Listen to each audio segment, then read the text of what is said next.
Resident Evil 9 is finally here, and today we'll be going for the Platinum Trophy. Requiem is the long-awaited sequel to the Resident Evil universe and arrived to good reviews and positive fanfare. There are 50 trophies up for grabs. This is a 4 out of 10 difficulty, taking approximately 20 hours and 3 playthroughs. We're also going to have to beat the game on the hardest difficulty, obtain all the collectibles, and survive hordes of the undead. So join us as we dive back into the world of Resident Evil one more time. Our game starts out with newcomer Grace, who's an FBI agent sent to a hotel to investigate some strange deaths connected with the survivors of the Raccoon City outbreak. Why Grace is sent here, considering that she witnessed her mother's death in this same hotel a few years prior, is a bit of a mystery to me, and it's never really fully explained. But she's here in the hotel trying to find dead people. Unfortunately, she kind of gets her wish sooner than she would like, as the police officer who lets her into the building then turns into a zombie right in front of her, and we have to poke this guy in the face to stop him from trying to nom on Grace. Unfortunately, this seems to only be a mild irritation, so we stab him in the neck, throw him out a window, hoping to get a better result. After throwing the police officer out of the window, we run into the main villain of the story, which is Victor, who very quickly puts Grace to sleep, and then we cut to Leon. Leon turns up rather conveniently stuck in traffic and outside of the hotel that Grace is investigating. Leon looks out of his window to see Victor carrying Grace. Given that Victor is about as subtle as a fluorescent pineapple at this stage, he turns around to see Leon, who has clearly seen him carrying Grace away. It's at this point he decides to start shooting people to infect them with the T-virus and start a zombie outbreak all of his own. Oh my god. After witnessing some horrific face eating, it's time for us to take over as Leon and take on the hordes of the undead. This scene reminds me of navigating my own hometown full of homeless people at 8 o'clock on a Friday evening. Otherwise, it's very good. After we get to the other side of the outbreak, Leon admits that he's lost Victor, inspects his hand to show that he's infected, and we get our first trophy, which is Deja Vu for encountering the outbreak in Renwood. Trophy! On the board. We were indeed on the board, but we had to suspend the Leon hijinks, as now it's time for us to play as Grace again. Grace wakes up from being choked out, and now we have to navigate through the darkness. Fine. At the end of the hallway, we come across a key which we use in the corresponding door, and that gives us the lighter. With our lighter in hand, we can now go into the darkness, open a door before we are jump scared by a body. Grace inspects the body, and it's here where we get our first shock. Stuff. What is that? Right, now might be a good time to move, Grace. This would be an opportune time to move, and this is Marie. Marie is the girl who follows you around. She's the stalker villain in this game, if you like. Probably not the time to be checking drawers. Oh no! Get off! Ah! Oh my gosh! How do I... Oh, it's blocking it. I know, but I can't... Oh my...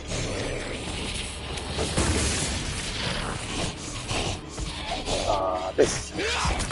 Marie is a pain. She's big, she's bulky, and it's hard to get around her. Eventually, we do ring around the rosy her enough to the point where we can move the cart, jump on top of it, grab the screwdriver, and then we can go and get the fuse. With the fuse in hand, we can now finally attempt to get away. We run to the shutter, insert the fuse, crawl underneath it, but Marie grabs us, throws us back into the radiator before dragging us into the abyss. Oh. Conveniently, Leon is getting treatment in the same care centre when he's told that he needs to leave. Leon watches the nurse get turned into a kebab before it's time for us to take over and start killing zombies. Just as we take over with Leon, it's time to play a super fun game of pick up the chainsaw. Ah. Give me the chainsaw. Ow. Okay, I didn't want the chainsaw anyway. Ah, chainsaw. Nice. After eventually picking up the chainsaw, we use it to open the door, and we're in the big part of the care centre with Leon.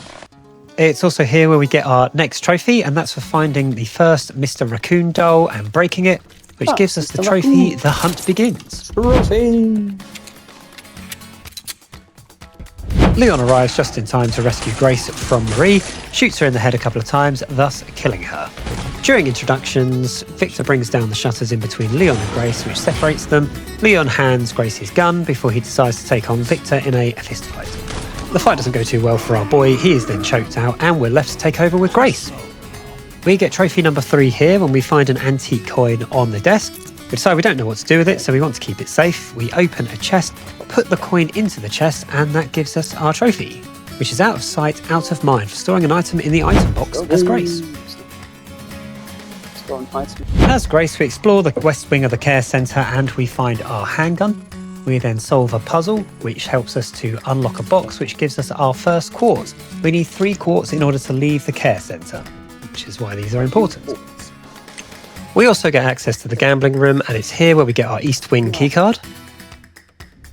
And it's at this next venture where we are able to make an injection which makes zombies explode.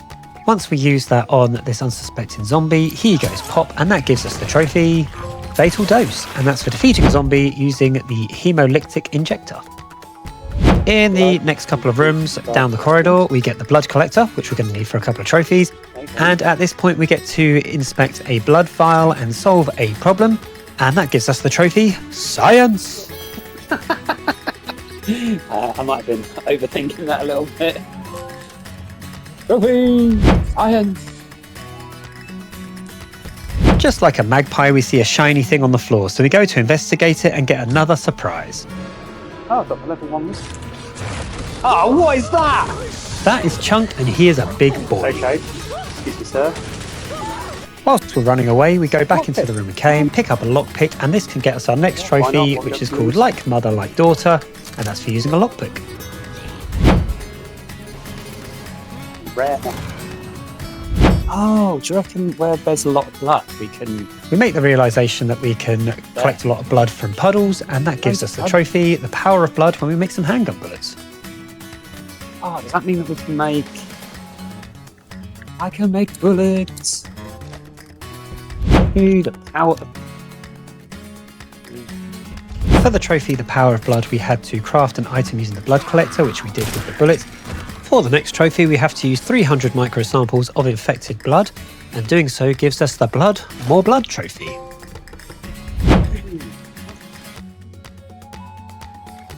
We locate a wrench and an organ transplant box, and then we kill one of the wandering, shrieking zombies. These things are a pain in the bum. I hate sound zombies at the best of times, so we kill this one by shooting it in the face. And then we find the other one, who is in the lounge and bar. When we take her down, we pop the trophy Deadly Duet. Big 2 singers in the main story. Nice. We use the aforementioned wrench on a door, which leads us to the artificial heart. Glug, glug, glug. We use the acid on the lock, which opens up the puzzle box, and once we solve the puzzle box, we get our second quartz that we need to escape the care centre. With both the organs in our possession, we put them into the carcass with a gaping hole in his chest. He, of course, jumps into life and then begins to attack us. After a quick few shots to the head and the body, we are able to take him down, and we get our second wristband. With the level 2 wristband in our possession, we can access the isolation wards. When we do here, we access the notebook, which shows us the solution to the puzzle, and then we realise that the puzzle is in Braille, and we cannot read Braille. So we need to go to Emily. We have the realisation that she can read Braille, so we need to bring her from her little chamber to this room to solve the problem for us. Outsourcing at its finest. Just like Nike, Grace isn't afraid of using a little bit of child labour and puts Emily to work on the Braille machine. As she does so, some zombies start to attack us, so we've got to do a little holdout scene. But our ring around the rosy skills are top notch from years of COD zombies, so we do that to this zombie here, dragging him round the windows, shooting him to bits until Grace tells us that she's cracked the puzzle.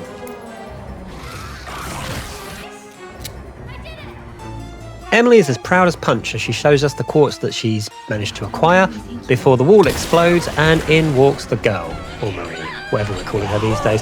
When we finally look up to see her, she shows that she has miraculous healing capabilities and grabs Emily before running away into a dark hole. One of the praises that I've seen this game get is that Grace is an incredibly relatable character, and I agree with that wholeheartedly here. I wouldn't want to jump into this hole either, but she does, so, more power to her, and that gives us the Descent into Darkness trophy. With Grace in a deep dark hole, we're back over to Leon. Leon is being interrogated by Victor and not giving him a whole lot of, anything, to be honest. Leon gets a bit too stimulated by the conversation and manages to break free. He then attacks Victor. Why he couldn't do this all of about 20 minutes ago, I will never know, but here we are. He grabs his gun, goes to shoot Victor, but Victor runs away and threatens him, saying he's a dead man walking. Shout out to The Undertaker. Almost immediately after, we come across this chunky monkey and we do the best thing that we can do to upset a fat person, and that's destroy his meal by blowing it into pieces with a shotgun.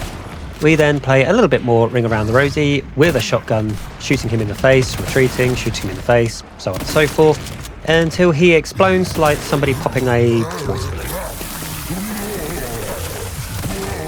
With the chunk defeated, it's time for one of Leon's iconic one-liners. Sorry, but I'm not on the menu. During Grace's sections, you'd come across wardrobes and doors that were warped and you couldn't open them. With Leon, you can open them with his hatchet. In this next section, we get our next trophy, and that is for putting a part onto a gun, and that gives us the trophy Tailor-Made. We are like a lunatic on day release with Leon in the care centre, and we decide to run around and mop up some extra trophies. For this next one, we kill the chef who tortured Grace just by being about. Once we shoot him enough with a shotgun, he goes down, gives us the trophy Order Up. Not too much further in, and we actually get another trophy. This one is for defeating our third zombie with a hatchet finishing move. So basically knock them down, press R2, and that will slam your hatchet into their skull. This one was a little bit delayed, but did eventually pop, gave us the trophy Chop Chop.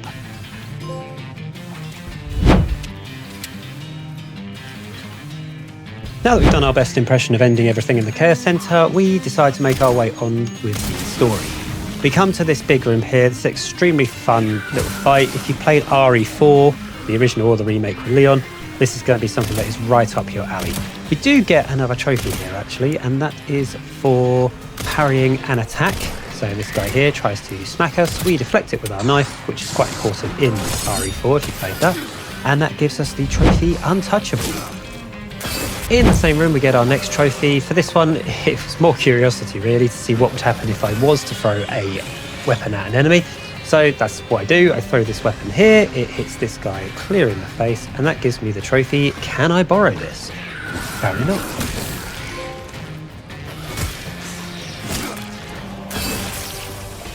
After a bit more running and gunning in that room, we do eventually get to leave it. We get to go down a lift, and that's where Leon finds a computer that he asks Sherry to hack into, which just confirms that he is poisoned by the T-virus and he is going to soon be dead to bits. Oh, fuck. Meanwhile, back to Grace and her hole. Not like that. Grace is in the dark hole that Emily was taken into by the girl, or Marie, or whatever we're calling her these days. And now we have to go and find Emily. We do see her on a TV screen and figure that we've got to go and liberate her from whatever prison the girl, Marie, thing has put her in. Sadly, when we reach her, we can see Marie is here too. We then have to collect joint plugs whilst navigating the basement and do a typical Resident Evil puzzle, which is open a door, go in there, get a thing, come out, grab a thing, you know, standard Resident Evil behaviour. While down here though, we do open a safe and we get this Mr. Raccoon map, which will show us all the Mr. Raccoons in the Rhodes Hill area. We also get the joint sparks and we get the plug, which helps us to open the box to put the joint sparks into, and that's what we do. We put the joint sparks into this box, which opens up another area and leads us to the processing chamber. In the processing chamber, we find the third and final spark. We also find the forklift key that we need to go around the other side to be able to unplug the joint spark. We manage to navigate our way through the dead body maze, and then we come to the prone area where we are able to unplug the plug. We drain the water, we hop into the area that we've just drained, and to the surprise of absolutely no one, the grinder starts up and we have to fend off zombies and not step in the grinder and survive the whole ordeal to get the plug. This part is a really fun little section. It encapsulates the survival horror of this game, just the brutality of it, the gore, the blood. Everything about this part sums up Requiem as Grace for me. After surviving the grinder, we're able to climb out of the vat, claim the spark plug, and make our way back to Emily so that we can open the cells and get her out. We put the acquired spark plugs into the device, which opens up all the cell doors. We grab Emily, and then we have a fun little running away section where we have to serpentine around a bunch of zombies. It's not particularly hard, actually probably one of the easiest parts of the game. Once we've done that, we make our way to the lift and ascend from the basement. Once we're in the lift, it's not the end of the drama. In fact, this bit makes me laugh because she smacks a fellow zombie. She then pops her head through the ceiling trying to grab us. We, of course, manage to escape until we get to the top. Marie grabs Grace's leg, tries to pull her back into the lift before the lift falls. Fortunately, Grace manages to pull her leg away, and the girl, Marie, the stalker thing, loses a hand. The girls have a quick cuddle before we grab the quartz. We head towards the door of the care centre and insert the last quartz into the door. And once we do that, we get our next trophy, which is It's Been a Long Night. And for Grace, it sure has. Grace can't believe her luck when she escapes into the courtyard, and there is a helicopter. Not just that, there's also the pilot. Miraculously, he's managed to survive as well. But he doesn't have the key, so he sends you into the, what would you call that? A hut? An annex? He sends you into that building to go and get the key. There's a bit where it shouts out to Lady Dimitrescu from Resident Evil 8, where we have a bottle of her wine. We open that up to get a helix, which is the key taking us into the annex's basement. Once we make it down into the secret lab, we can see the extent of the blood and the testing that Victor has been doing. We manage to find the helicopter key and activate a button so that we can escape. But on the way out, we run into Victor talking to somebody called Zeno. Victor tells him that he's done it before he activates the self-destruct sequence, and we now have to escape from the underground lab. We make our way back to the lift only to discover that it's gone. Obviously, Victor has taken that way out. And now we have to run through the laboratory with all the infected that have woken up. Fortunately, they seem to be allergic to the fire extinguishers, so we hose them down like a dirty pig before we make our way to the end. This part is incredible. I love all the blood and it cascading down the stairs. I think this is really well done and only heightens my enjoyment of the game. Eventually, we do get out of the lab full of blood and manage to get back to the helicopter. However, things aren't going swimmingly. The undead have decided that they're going to attack a helicopter. When they do, somehow they manage to break through the glass. They kill the helicopter pilot and leave Emily rather wounded. Fortunately, though, all of this noise has attracted the attention of our super soldier Leon, who has come to the aid of Grace and Emily. He picks up his sniper rifle, and we have a rather fun part of protecting Grace and Emily, having a cuddle, whilst Leon has a sniper. This bit is pretty good. It's just fun more than anything, and that's what you want in your computer games. That's the whole reason that we play them. After we have managed to get Grace and Emily safely into the church, Leon jumps down, pops ahead, then starts dispatching of enemies left, right, and centre before we have a boss fight. This piece of shit has a really special move whereby if you pop one of the pustules on his tummy or his back, he will cause the surrounding zombies to evolve into the hardened bobblehead type zombies. I don't know what you call them really. Pusshead. Bloodhead. Yeah, bloodheads. This fight's a lot of fun. It's standard Leon fun at this stage. You get canisters which you can explode, which kill the zombies. You just have to hit the yellow areas on the boss. It's fairly straightforward. It's fairly easy. One of the easier bosses in the game. Eventually, once you've popped all of those, he goes down and Leon can check on Grace and Emily. Grace sets the injured Emily down, and now we have to defeat Marie, which is a big game of hide and seek in the dark with flashlights. Once we turn on 3 generators, we're able to open the factory sunroof. Doing this allows the UV lights to hit Marie, which causes her to melt into a rather disgusting popcorn-looking puddle, and thus ends Marie. It isn't the end of the drama though, because although Emily appears to be dead, she is not. She mutates into whatever this monster is meant to be. Leon comes along to save the day and just shoots her a lot, which causes her to die, except that she doesn't, and we'll get more into that a little bit later. Grace runs off from Leon and bumps into Victor, and even though she got choked out and abducted and tortured pretty much by this guy for the majority of the game thus far, decides it's a good idea to go with him and Wesker if you order him from Wish. Once you do so, you do get the trophy, A Harsh Reality. We're finished with Grace for the time being, and we are now going to be Leon, who's heading over to Raccoon City. The only problem that Leon notices when he gets to Raccoon City is that it has a rather large pest infestation problem. I'm sure this is meant to be a bigger deal than it is, but given some of the stuff that Leon has taken down in previous games, this is just a Tuesday. So we go full Darth Vader. We kill all of the babies first, and then we massacre the mummy with the hatchet, face to face. Nice and personal. With Spider-Mum gone, Leon emerges from the subway into the main street of Raccoon City. Now, apparently to get to the centre of Raccoon City, there is one road, and that's been gated up, and we need to find some explosives. While looking for the explosives, we come across the Tactical Tracker, which is the shop for the Resident Evil Requiem game. So with this, you are able to earn points by killing zombies and then access a shop, buy body armour, upgrade your case, buy additional guns, all of that fun stuff. It's this part that I feel that the game loses a little bit of momentum that the care centre put into place. So it's not even that it's a bad part, it's just Leon running around rooftops killing zombies. It is a little bit rooftop simulator. So you've got to go on these rooftops and find the detonator pieces. There's 3 pieces and you've got to grab them all in order to blow up the gate. We do get our next trophy here. It's a nice and easy one. Once you buy your first item from the box, you get the trophy Retail Therapy. We grab 2 batteries, which allows us to access another part of the street that had been cut off by a giant hole. Once we get up there, we see a really cool cutscene where Zeno murders the BSAA, whoever they are, Chris's team. And from their dead bodies, we're able to pick up the locker key. We need this for a trophy. We have to open 4 of these big lockers around Raccoon City. The crates are quite hard to miss. The first one that you find is the second crate, which is at the base survival. It's where you came out the first building and where your save point is for the street. Here you'll find a repair kit and a motorbike, which you need, but just remember this is where the first one is. There's 2 others in that same street, and the last one is on the subway by the entrance of the level. We get another trophy here. We had a quick look at the trophy list and realised that we have to make all of the items with Leon. Nice and straightforward. For some reason there's 2 triple green crafting recipes, I don't know why. But once you've done that, you will pop the trophy Mastercrafts.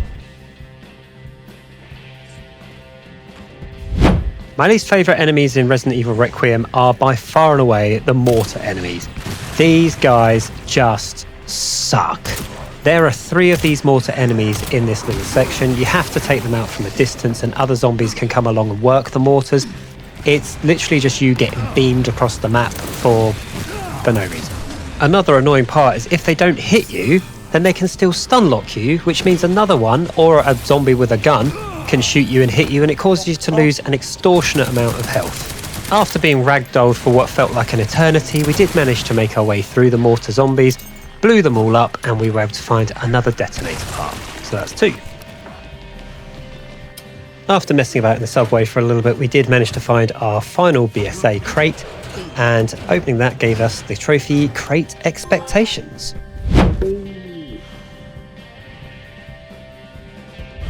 We're searching for the final part of the detonator and we get our next trophy. So for this one, we are on the rooftops, we're shooting out the glass, which is kind of cool.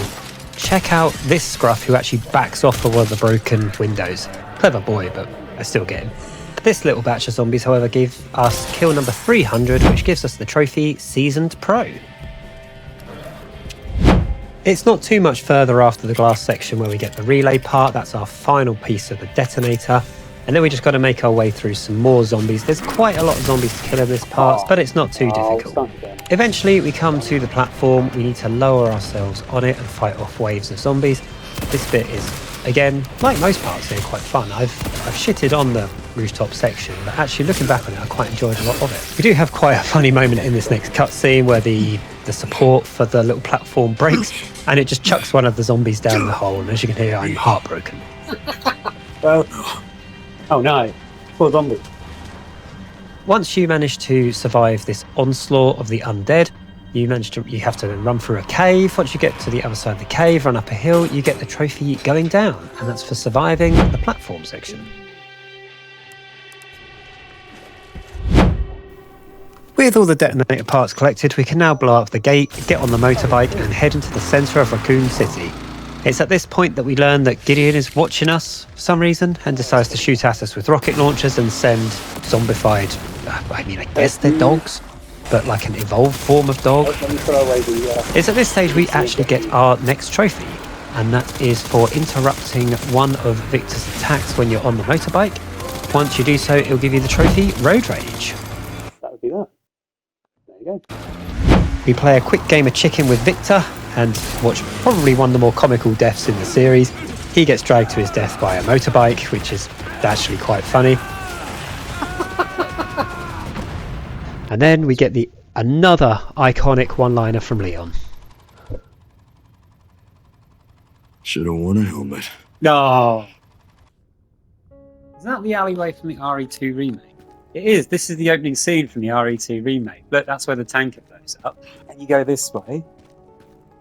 It's a little bit forward. After fanboying about an alleyway of all things, I eventually realise where we are and get validation because we finally see the RPD. It is the same alleyway because there's the RPD! Can't believe it's still standing. It was the same alleyway. This part was amazing. I love what they did with the RPD in this game, and even using the music as you first step into the building, I think the whole thing is incredible. As we enter the RPD, we do pop the mandatory trophy, the hero returns, just like that.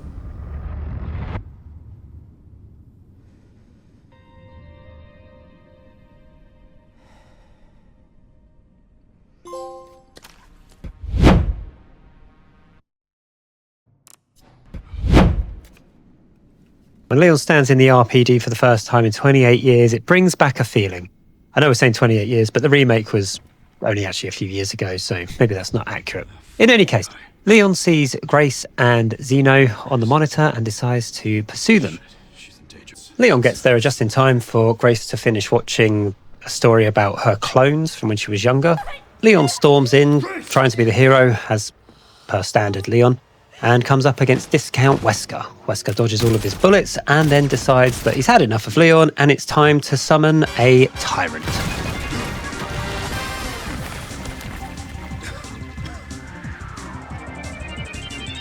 Another part of this game that I love is the tyrant appearing in the first place. It's a great throwback to RE2, but if I do have one complaint, where is his hat? Is it even Mr. X if he doesn't have his hat? Leon rather understandably loses the fist fight, shoots the ceiling, which brings it down on Mr. X, and that's definitely the end of him. He's not going to be coming back in any capacity, way, shape or form. It isn't even 5 seconds later until this guy gets up and starts chasing us around the remains of the RPD. Oh, you bitch. After a rather short sequence, we get away from Mr. X and we will never see him again. He's just going to go home and enjoy a life of luxury. Except this guy clearly has no chill, and it's not even a minute later before he appears on top of a building holding a missile before launching it at Leon. So we now have to fight Mr. X and defeat him one-on-one. Leon shoots the missile that Mr. X is holding, and just like Resident Evil 2, this causes him to mutate into the Super Tyrant. I don't know what the difference is between a tyrant and a super tyrant, but I guess it just shows his heart on the outside of his body, but otherwise we are up for a boss fight. The boss is pretty straightforward and is much easier than his RE2 counterpart. It's just a case of keep your distance, shoot him in the heart, and then when he crouches down, go and hit him in the chest with the hatchet. That is exactly what we do. I've got to be honest here and say that the heart being on the outside of the body is a pretty big design flaw from anybody who's building a super weapon, but hey, we'll take a free win. Beating the tyrant gives us the trophy. I remember that too. I'll stop you as many times as I have to. Leon continues towards the orphanage, finally reaching it, seeing that it has had better days. In fact, the place is derelict. He then finds a large rope which he abseils down to get into a pit, thinking that there is some sort of lab down the bottom. Luck would have it he's right, but we come up against Plant 43. Plant 43 has these little buds that we have to shoot and take care of in order to progress. We then eventually reach the head of Plant 43, which is a really easy fight. We just shoot him in the face, and then when it gives us the opportunity, shoot the tanks to blow him up. And then finally we have reached ARC, which is the super duper mega hidden umbrella lab. This is going to be a contender for the longest door to open in a Resident Evil game. I mean, I think it's even worse than the original RE1 door loading screens. But eventually Leon is able to step inside the lab, and that pings us the trophy, Umbrella's Legacy, and that's for stepping foot into the Ark.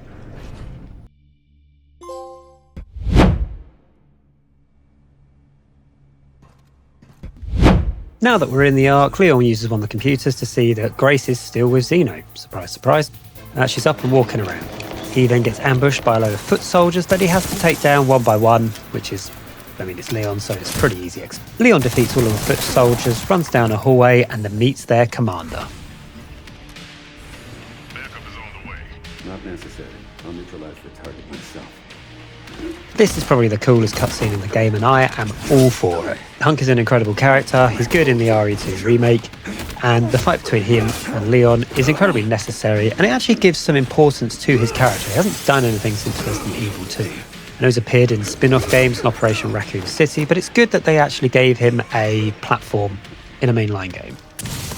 After a little bit of light wrestling, the boys decide that they're going to have a knife fight to the death. And unfortunately, there is only one winner, or fortunately, there is only one winner, which is clearly going to be Leon.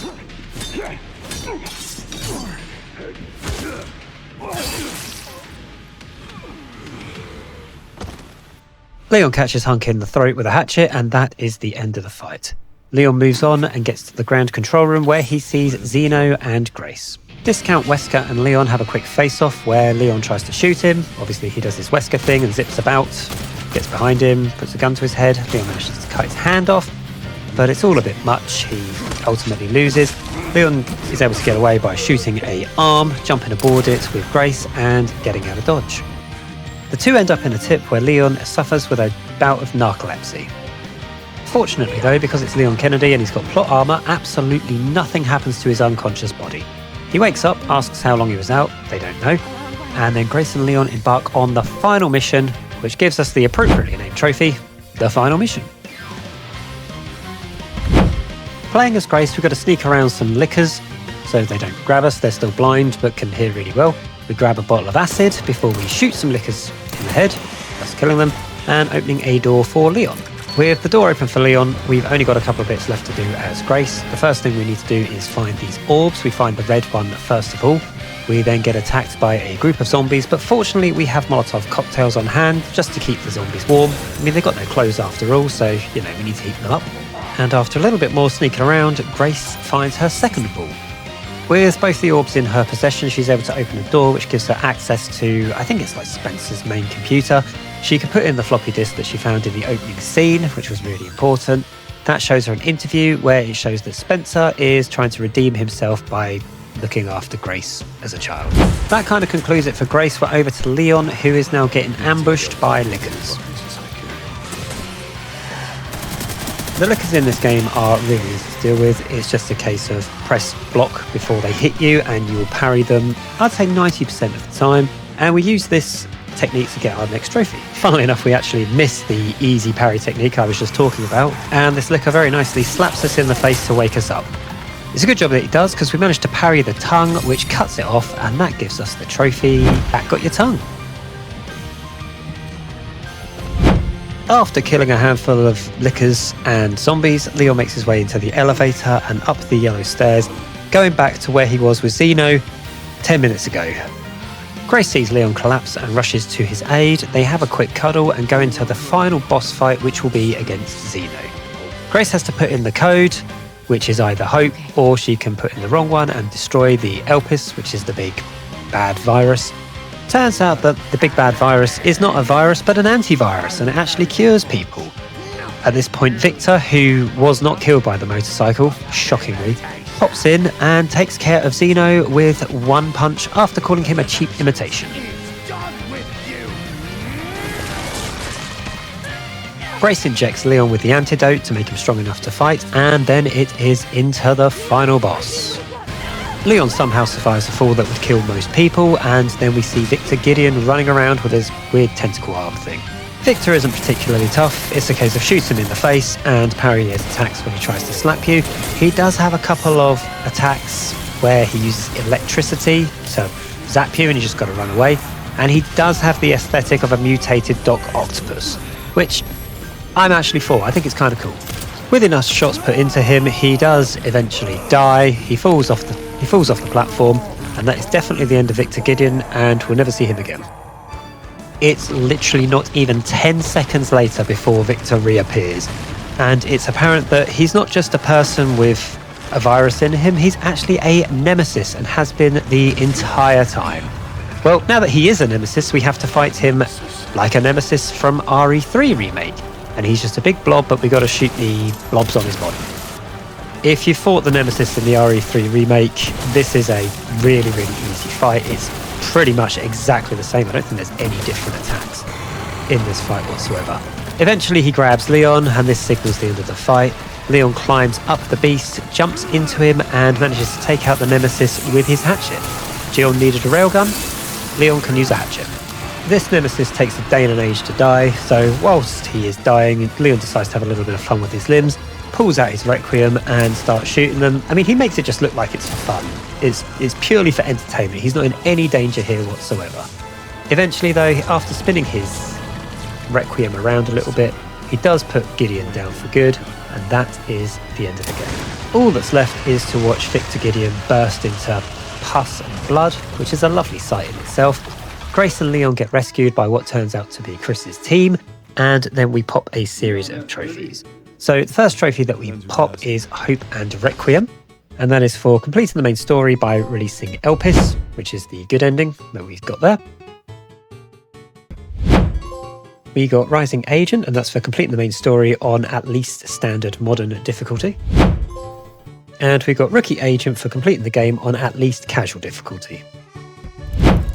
After we beat the game, we realised that we actually only missed one safe, and there was a trophy attached to it.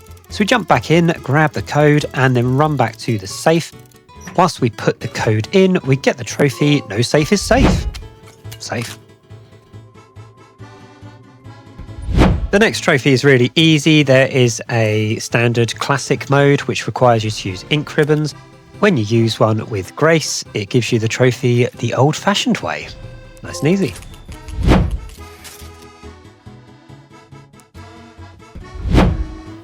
On our second playthrough, we decided to collect a few of the trophies that we missed in the first run. For this one, we have to get 3 enemies with 1 shot from the Requiem. So here we are, just trying to line them up. When we think we got them in a smart enough line, we shoot the Requiem and get all 3. Bang for your buck.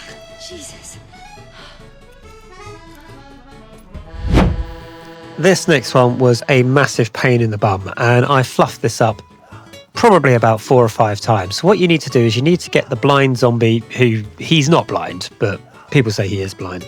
You've got to get him to attack another zombie for the trophy Internal Dispute. So here you can see I am just sort of weighing up what the options are. I throw the bottle over this little fence, which hits the zombie on the other side of it. The guy who's holding the IV walks over to it, smacks him in the face, and boom, Internal Dispute.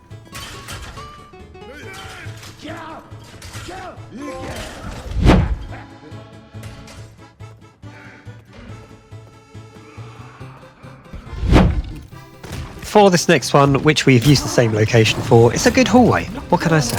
We have to defeat Chunk as Grace. So our tact for this is to shoot him with the Requiem and take him down. We could have gone with the injectors, but I decided the Requiem was a better idea. I read that it only takes 2 shots. As you can see, I do actually hit him twice in the face here and once in the hand. He's already had a pistol shot in the back. That doesn't do an awful lot. But then I shoot him once with the handgun, and that does kill him. 1 eternity later. It does take an eternity to die, but once he does, after you killed him with Grace, you get the trophy Grace and Goliath. We also missed a really easy, obvious one, but that's what happens when you don't check the trophy list until after you've beaten the main game. So all we have to do here is shoot Marie with the Requiem to give you the trophy, bring out the big guns. For the next trophy, we have to collect 5,000 microsamples of infected blood. Now, the best place to do this is to do the grinder, then make a save, then drop down, harvest all the infected blood, reload your save, and collect more. If you do that enough times, you'll eventually get the trophy Bloodlust, which is what we got here. On our second playthrough, we also earned 200,000 credits, and that gave us the trophy Credit Where Credit Is Due. You get credits every time you kill a zombie. It's fairly easy to get, probably could have got it in the first run, but there we are. On our first run, we were just kind of going through the game, but actually we should have killed all of Plant 43 seedlings. We do this time. There was one that was on a alleyway on the left, which I hadn't noticed, but once we kill the final one, we get the trophy Not Today Buds. We get a collectible trophy next, and that's for getting all of the files in the main story. Now, after the first run, I was only missing like 6, which was really good. So we get our final one here. This is in the Ark with Grace, and that gives us the trophy Case Closed for reading all the files.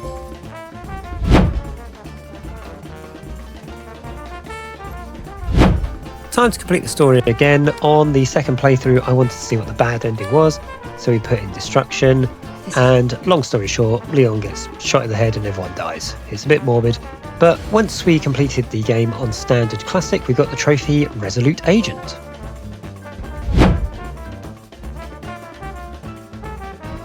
Just like in Resident Evil 2, there is Mr. Raccoon dolls dotted all around both Raccoon City and the care centre. There's even some in Ark as well. For this next one, we got all of the collectibles. Our last one to get was in Raccoon City. And once we hit that, they gave us the trophy, You Little Rascal. Because that's not the way you go.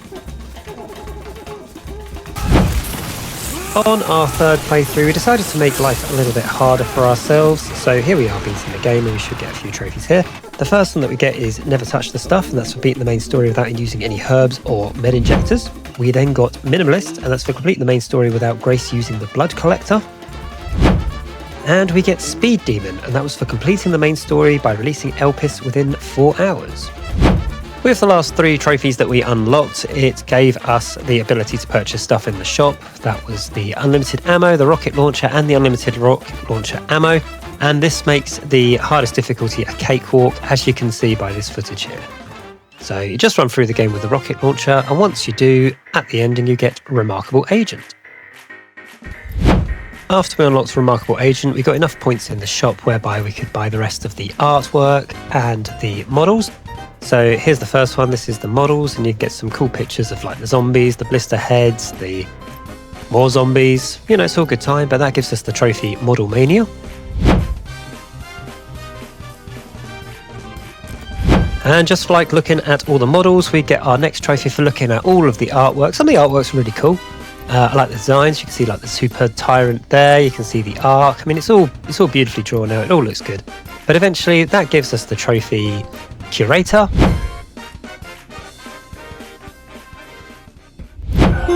And that unlocks the Platinum Trophy Requiem, thus completing the game. And that's a wrap. That's the Platinum Trophy on Resident Evil Requiem. Was it worth it? Would I recommend it? Absolutely. I would recommend you wait until the price goes down a little bit. It is only 20 to 25 hours, and that's playing pretty safely. But if you're a big Resident Evil fan and you've got the money, by all means give it a play, get the Platinum, and have a good time.